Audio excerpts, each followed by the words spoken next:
Hey, yo, Mere Mortalites, what is going on? This is Kyrin here. Welcome to another video/audio of the Mere Mortals book reviews. And this is going to be something completely different from what you're expecting in the normal standard book reviews. Today, I'm going to do a Mere Mortal Bookly month review, so a review of my whole month. And this video is definitely going to be quite different from my normal one. So this is going to be unstructured, words coming into my head. There's going to be more ums and ers. It's not going to be as refined or polished. So if you do want more of those type of ones, go to one of the individual book reviews. But this is just going to be a sum up in my general thoughts. So let's crack into it. There's going to be some pregnant pauses as well. But hey, if you're listening this far, please just stay with me and we'll get through this. We'll get through this together. And as I mentioned, this is something new for me. So I'm going to be experimenting with it, playing with it. I'll get 12 chances of this per year. So let's just dive right into it. So in general, for the month of June 2021, I read 9 books, there was at least 9 books done on the reviews. And I'll say this right now.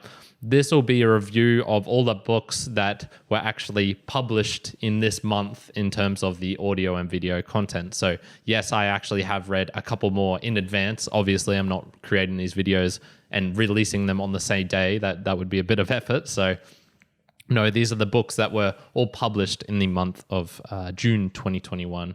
And I'll crack right into it. There's all of them. I'll list them out in the order that they appeared on the channel. So there was the Essential Chuang by Chuang. There was Bringing Home the Zen Mind, Beginner's Mind by Shunryu Suzuki or Suzuki Roshi. There was Bringing Home the Dharma by Jack Kornfield. I still actually have that book floating around. There was A Farewell to Arms by Ernest Hemingway, River Out of Eden by Richard Dawkins, Relato de un Naufrago, or as I said it in the English version, The Story of a Shipwrecked Sailor by Gabriel García Márquez. Ay, ay, ay. And I also had The Old Man and the Sea by Ernest Hemingway, The Tao Te Ching by Lao Tzu, and then Lost Horizon by James Hilton, which will actually appear the day after this is released. So if you're looking for that one, that's where it is. In a total, so of the 9 books, even though the rating system I give is very subjective, it's for me, it's, I guess, a mixture of my enjoyment / things I took out from the book. So it's not completely subjective as like, oh, I'm giving it a, this many points for prose, this many points for style, this many points for, the author, the length of the book, or things like that. No, it's really subjective. It's just how I feel. And so for this month, the 9 books combined gave an average of 6.89. So that's pretty good for me. I want to be reading books, hovering around the 7 range if I can. That for me is a solid book that was definitely worth my time reading. And going up into the 8s and 9s, that's more like, holy shit, this was good books. And so I'm going to just get right into it now. Lost Horizon by James Hilton. Holy shit, what a book. That was fantastic for me. So I won't be giving any spoilers away, but just to give a little bit of perspective on why I love this book so much, I mentioned in the book review, it ticked off all of my interest boxes. So I was saying, it had adventure in it, it had the English character, it had monks and all this sort of Buddhism stuff and all of these things wrapped up together. And it was like, holy shit, I love those things. And then one thing I didn't mention in the book review was why I felt it was so impactful, why it was so good. And there was this one particular moment I remember while reading. So actually there's a couple. So twice I lost sleep because of it, because I'd get to the point of, all right, I'll read to the end of the next chapter and now's about when I should be going to bed. And twice I put it down and I was just thinking about it and I went, shit, I need to read another chapter. It left me on like a little bit of a cliffhanger. I was like, nah, I gotta read it. So when a book's doing that to me, that's pretty rare, and that means it's a pretty damn good book.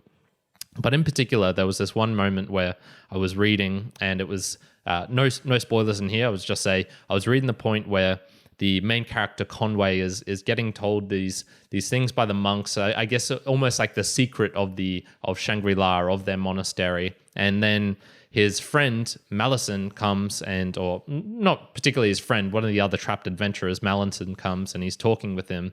And Malison's trying to convince him to escape with him. And the crazy thing is, like, Conway is fully dove into this world of the monks and essentially what they're saying, especially with their secret and what that is involved with. And so me, I was right there with him. I was like, holy shit, what an amazing place this is. And I saw myself as Conway. I saw myself, if I was Conway in this situation, I would be probably making the same choice that he was making before speaking with Mallinson. I believe his name is Mallinson. And then Mallinson comes along and says, with this just real nice line of reasoning with an argument, he hears the secret for the first time, and then he just demolishes it, breaks it down with ruthless, rationality. And I saw before my own eyes the crumbling away of all of these, dreams and aspirations and almost the delusion that Conway had found himself in. And it happened for me. I just saw it happening, and I was almost gripping the book, reading it, going like, no, don't, no, how can this be? So for me, that feeling, that excitement, that drawing me into the book to feel that was just absolutely fantastic. Like, that was what made this book so impactful for me, and one I definitely will remember.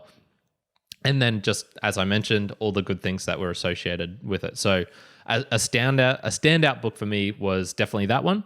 Another standout for me, the other two that really impressed me were The Essential Shuangzi. So this was a Taoist text from back in the day, and this was the month after I had done my little silent retreat for six days, essentially, where I was silent on my own, just meditating 8 hours a day and doing all these things. So during that time, I also read a couple of books related to Buddhism, to meditation, and to just Eastern philosophy in general. So those three were the Shuangzi, the Zen Mind, Beginner's Mind, so that's on Zen. Shuangzi is on Taoism, and then Bringing Home the Dharma by Jack Kornfield, that's about Buddhism. So I sort of got my three main philosophies there, I guess, covered. And the Shuangzi I just really liked for its humor, and as well as being a philosophical book. So it was humorous. It had these, crazy stories of like the Yellow Emperor, which is sort of like the sun god. It had Shuangzi and Shuangzi's just almost making fun of people who are being jackasses to him while still providing wisdom at the same time. It had these cool characters of Master Winepot, and I just, really enjoyed it. As far as, teaching and philosophy is concerned, that's probably one of the best ways to do it. And that's maybe why, books like Harry Potter, you can dive into some deep philosophical things with them. It makes it fun. There was a book I read a long time ago, which was called, what was it? It was like Batman and Philosophy. And it was just a really nice way of introducing some real core philosophical ideas, such as the trolley problem. So, there's a train coming down a track or a cart of some sort, and on the track it's heading down, there's 5 people, but on the track next to it, there's a one person, and you have the option of pulling the lever. And so, do you pull the lever to divert it onto the one person? Most people tend to say yes. And then it's all these questions associated with that goes down and down. And so that's what I sort of felt the Shuangzi was like. It let me dive into it and feel that philosophical concepts, but with more humor and just silliness, I guess. It was definitely a silly book, I felt in total. The other one which stood out for me was The Old Man and the Sea. And once again, these books are all completely different, and they're standouts for me in different ways. So The Old Man and the Sea is a tiny book. It's 100, how many pages did I say it was? Let me check through my notes here. It was 100 and something pages. Let me see. Where is it? No, I didn't write it down. Here we go. 99 pages. So completely short. And of those 99, it's not like 99 of a thick book. It was, tiny little thing that could fit in your hand pretty much. So that book stood out for me for being so sharp to the point. And I think there's a way of relating a story without using all the descriptives. And so there are books where it is very descriptive and you're getting every exquisite detail of the scenery, of the reactions of the characters and things like that. But there is a way of paring it back, of getting a story to its bare bones and just really hammering home, the one or two concepts. One thing I heard from actually one of the listeners who of this channel, M76Q5, I think, something like that. I call him M7 because that's easier for me. And they mentioned why one of the things that they liked about Hemingway was this iceberg theory. And so this was the theory that the story is all beneath the surface. It's not what you see on top. He has a way, Hemingway was sort of saying like, I want to write a book so that, yes, all that I do is the surface stuff that you see, but just naturally you'll be inquisitive of what is underneath the surface, and that'll sort of rise. Or maybe like he'll write the story and then it'll rise above. It was something like that. It was essentially saying, I'm writing this book so that I don't have to force it down your throat what I'm trying to imply here. Like I don't have to force down that there is some sort of strange connection between man and nature, for example, and what is that connection? Why do so many people feel that so deeply? Like, yes, you can bring that up as a concept and write about it and shove it down your throat, or you can write a fantastic story about an old man and fishing in the sea and why he has this connection with the fish and with the sea, and how he views the sea as more feminine in quality, and it has this temperament and there's this deeper connection, whereas some of the younger fishermen view it as a more masculine thing to be fought against, this hard harsh battle. So I really like that in that book, in that it was short, so you get to read it pretty quickly, and yet it delivers so much. It's not forcing it down your throat sort of delivery as well. There are a couple of other books that sort of remind me of this in the way would be like The Alchemist by Paulo Coelho.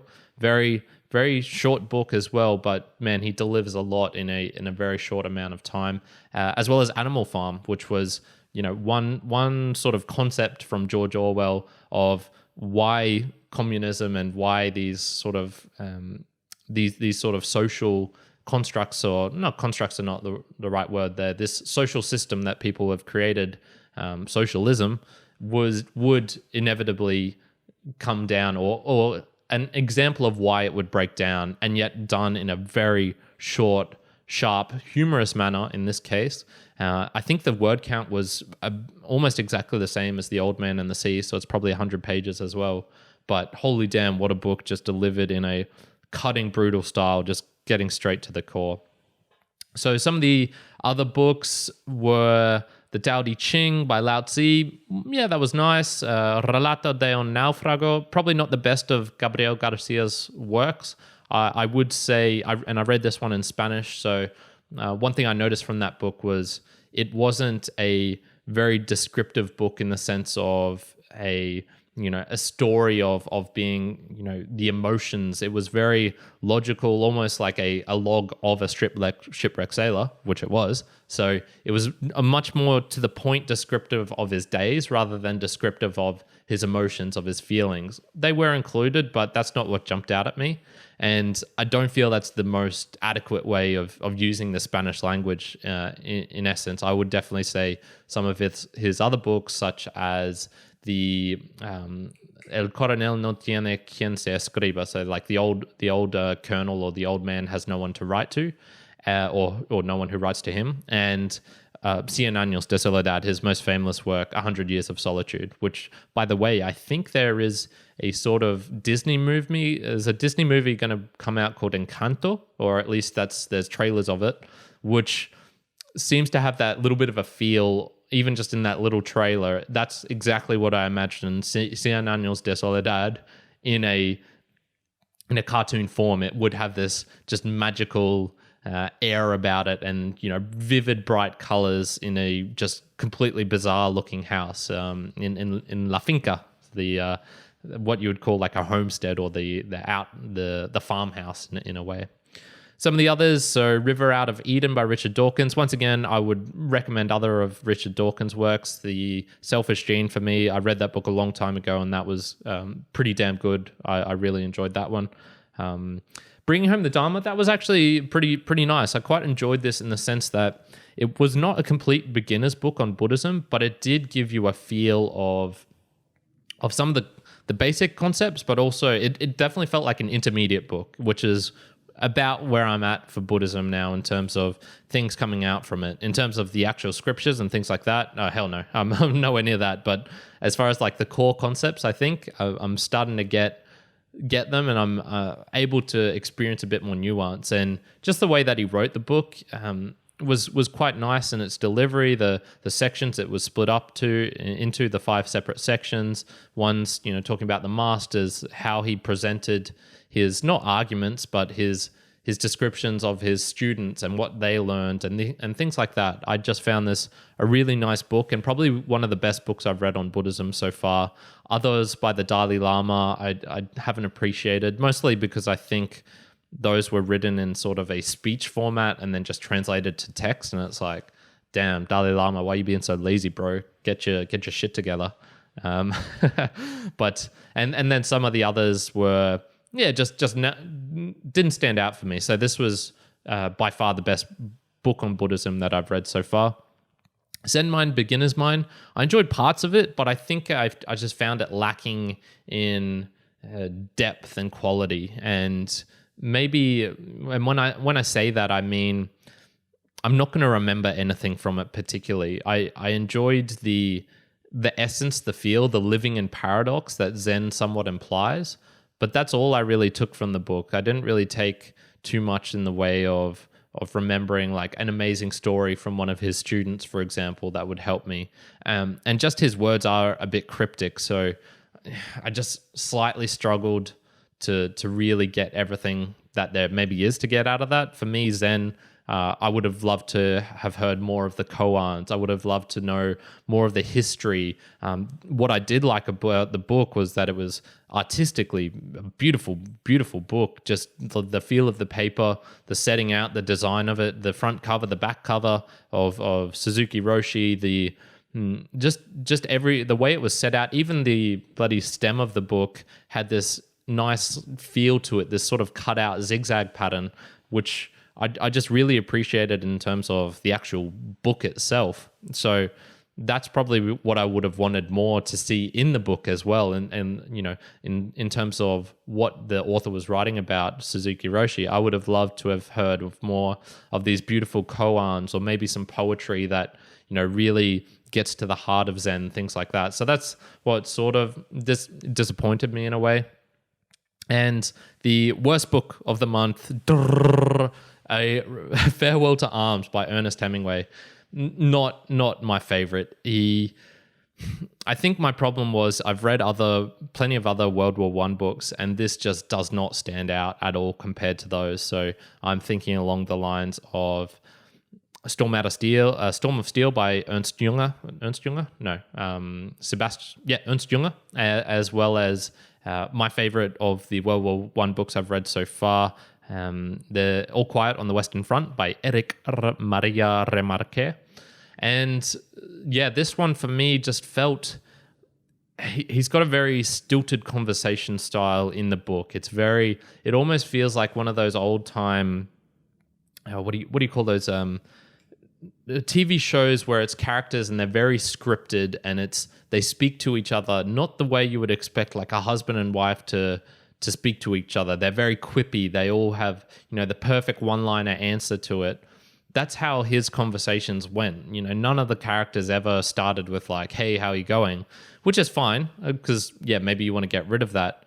But in the context that it was delivered, for me, I ended up disliking everyone in the book because I thought they were just weird and had strange mannerisms and were curt and were, not displaying what I would think of as normal, human behavior and human interactions and things like that. The parts of the book I did like were, one, the description of Italy. Man, sounds like an absolutely fantastic place. Maybe part of the Italian culture as well. So it seemed a very excessive amount of alcohol that consumed, but also the food. Italy is renowned for its food, so it's not surprising to me that played such a big part in the book. And it did come across as like, wow, they do the connection they have to their food sounds very intriguing, as well as the parts where it was pure action. So his scene escaping from the soldiers who have almost turncoated on him and have, because he is a leader in the army or he has a rank, he's an officer, they try to execute him and he dives into the river and gets away. That whole scene of just pure movement when he's on his own and doing things, I appreciated that. I thought that was good writing. And then as far as war books go, it was sort of like a love story. If I'm going to read a love story, war is probably not the best setting for me. I'd probably prefer to see that in other places. So those are the 9 books that I read this month. I think I touched on all of them, and the Tao Te Ching as well. So yeah, that nice bit of Taoism, of learning, going back to that. That book was actually interesting because I read it previously 5-6 years ago, thought it was an absolute piece of shit book. I remember having it on my Kindle, just going through it and being like, what the hell is this? Thankfully it was short, so I didn't spend a lot of time with it, because back in those days, once I started reading a book, I would completely finish it. So I got lucky then. But yeah, it's amazing just how much your mindset can change depending on the years and how you're attacking it. Or just, the general state you're in. In those days, 5-6 years ago, I was a lot more driven when I was reading. I was reading for a purpose, to extract information.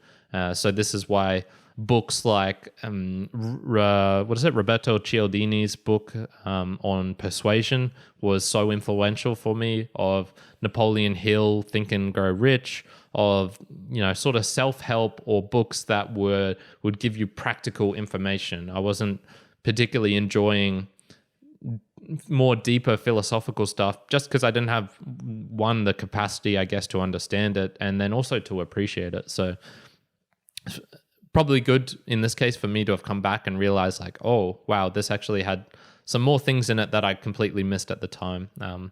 So yeah, that was an all right book. I enjoyed it, but once again, I'm not going to particularly rave about it.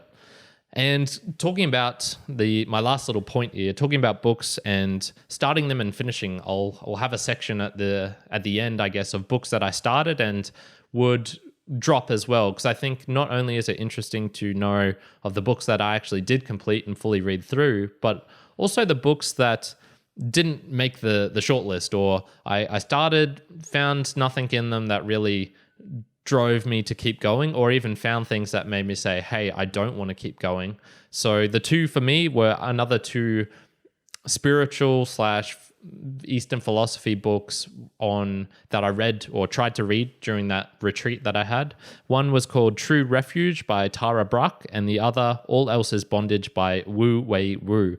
The Tara Brach book, when I skimmed through it, it definitely was a bit too much on the, I'm going to say, like, lovey-dovey side. There was too much information and too many stories of her acting as a counselor or a therapist, which she is, and that was the book was about. It was about using Buddhism to find refuge within yourself, and then using that also in a context of her delivering, I guess, what you would call learnings and wisdoms to her clients, something like that. But for me, it just didn't stand out, and was telling story. Like, the stories themselves weren't intriguing or interesting either. It was of this guy, Steve, who was super angry. He was, high up in this company of lawyers or whatever job it was that he had, but when he came home, just had no capacity for love in his heart. So he would immediately yell at his wife and, berate her, almost to the point of definitely emotional abuse. Whether physical abuse was also involved, who knows? And, I read that, half of that story, and I'm just like, man, Steve's a fucking jackass. Like, why? Not only that, but why do I care about this? And maybe this is just because I'm not generally an angry person, so I struggle to relate to people who do get angry, for example. But just the book in general, just getting through it, I just felt like, there's nothing in here. Even though she would introduce some of the exact same concepts that were in Bringing Home the Dharma by Jack Kornfield. Both of these books introduced me to the anagram of RAIN, so RAIN, and this is to do with like recognizing you have a problem, accepting it, doing investigation into the problem, and then non-identification with it. So it's a way of almost feeling things in your body and then letting them go. And so both of them have this acronym, slightly different acronym, not an anagram. The acronym is slightly different for her. She uses a couple of different words instead of acceptance. I think it's like acknowledgement, or vice versa. In either case, it doesn't particularly matter. But exact same concept in the Bringing Home the Dharma by Jack Kornfield. Loved it. Was all on board with it, and just the way he presented it, with the way she did it, was too meandering. It was sort of, I'm presenting it in this way, but then I'll jump back and whatnot. Whatever reason, I didn't like her book, so I only read bits and pieces from it before I said, nah, it's not worth for me to read this. So no rating or review on there, just a book that I will probably never read. The other was All Else is Bondage by Wu Wei Wu, and this is a book I'm going to have to give like very strong caveats to, because this was probably a book that almost made me mad. Maybe it's a good book for like making you mad to practice your Zen or something like that, because I was just going through it and I was not enjoying it. It struck me as a book by, imagine like you're the most archetypal, made up fictional character of the ivory tower academic. This is how this book came across to me. Every single, once again, very small book. Each page was, each chapter was only a couple of pages, or each learning or whatever it was he was trying to present. And yet on each page, there was at least 3 words that I didn't understand, at the very least. And this is in a page with maybe 300, 400 words max in it. And I like to think of myself as, relatively well versed. I read a lot of books. I tend to know most words when people say it to me. And not only was it like obfuscating, that just being completely, very difficult to dive into and get at the heart of what he's trying to present, but it felt like that was intentional as well. It wasn't, I didn't get the feeling like, oh, this is really difficult because we're dealing with very difficult, nuanced subjects and things like that. It felt like, nah, this guy is intentionally making this difficult, and that's fine. You can do that if you want. If that's up your alley, hell, go for it. But for me, when I'm trying to, learn about Eastern philosophy, and in this case, I believe it was Zen he was really presenting, or actually, I'm not too sure, because I think Wu Wei is actually a Taoism concept, or at least that's where I've heard of it in the Tao Te Ching, for example.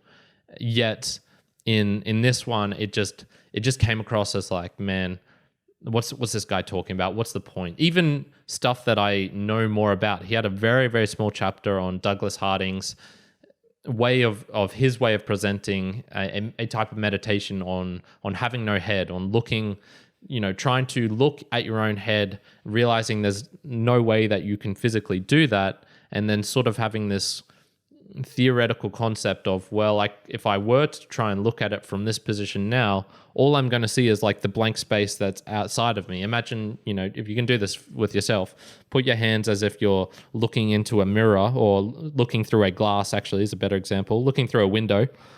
What do you see outside of your hands when you cup your hands around your eyes like that? Well, you don't see anything. And that's Douglas Harding's point of trying to explain, when you try and look at yourself on looking at your head, on having no head, you realize you don't have a head, because you can experientially touch it, feel it, but you're never going to be able to visually see your own head unless you're looking into a mirror, of course. And so he presented that, and yet he presented it in a way where I could barely even see the link between him and something I did know about. So for me, it was just a complete write-off of a book. I felt it was just the type of book that, an ivory tower academic would write to make himself feel smart, essentially. Whether that is true or not, he definitely was in the academic system and was definitely that type of, professor type thing. So who knows? I won't pass too much judgment on. I'm just saying I will never read that book, or I don't think any of his stuff again. I would have to get a very strong recommendation from someone to say like, yeah, I got this out of this, and they would have to say to me it was relatively easy to understand as well. I'm not into trying to have a dictionary reading each exact word when he could have used, a nice simple word instead of the 10 character thing that is chucked in front of my face. So that is my roundup for June 2021, people. We're in 2021. This next month, I can tell you that we're doing an Australian book month. So once again, these are more books related to Aussie authors. So for me, I'm trying to choose books that are related to Australia as well. So for example, I can tell you, I have right in front of me here, Banjo Patterson's Poems of the Bush, as well as We of the Never Never and The Little Black Princess by Mrs. Eneas Gunn, Jeannie Gunn. So those will be the first two off the rank for the next month of July 2021. And yeah, I hope you enjoy the Aussie Book Month that is coming up. If you have any recommendations or things like that, and if you have any thoughts on any of these books, if I'm completely wrong about something, I would love to hear about it. So you can either do that in the YouTube comments if you're watching via there, or if you're on the audios and you've made it this far, just send a direct message to the Instagram at Mere Mortals Podcast. That's probably the best way of getting it. Or you can go to our revamped website where it's even got a contact page with our email, things like that. Any way is appreciated. I love hearing feedback. I love interacting with people who give me advice like M7 did on his. I just want to make sure it was actually him, because there's a couple of other people who were relating a couple of things related to that iceberg theory. There were a couple of people were commenting on that book as well, because it could have been Sorry, it wasn't M7. It was James Garrity. M7 was, what was he talking about on this book? You were talking about he was talking about like the old man, the wisdom, the strength of the old man, and how young people can be so foolish. So apologies, M7, that was not you. You were telling me about that. And James Gertie, thank you for actually being the one telling me about the iceberg theory. So that's it, my mere mortalites. If you've made it this far, we are 30 something minutes in. So goddamn, congrats to you for doing that. I appreciate it. And I really hope you're having a fantastic day wherever you are in the world. Kyrin out.